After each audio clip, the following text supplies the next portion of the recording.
thông à.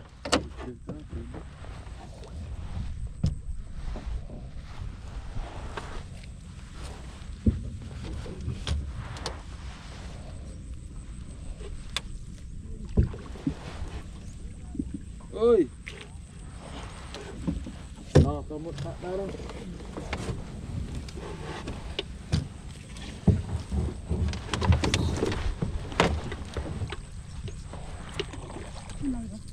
Nơi à?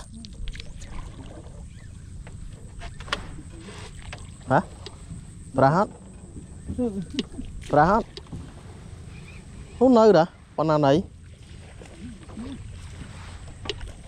Tôi điệp. Không ăn được bà han chứ mà. Mà. Rồi thông đó. Anh chăm mà tôi chăng.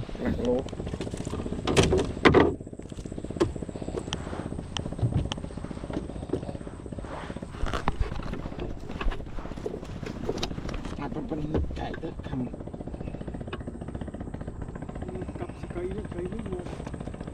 Cặp có mối ngốp không? Cặp tích đó. Ui giời cả đá ngá. Cái fly em mấy fly nào kìa?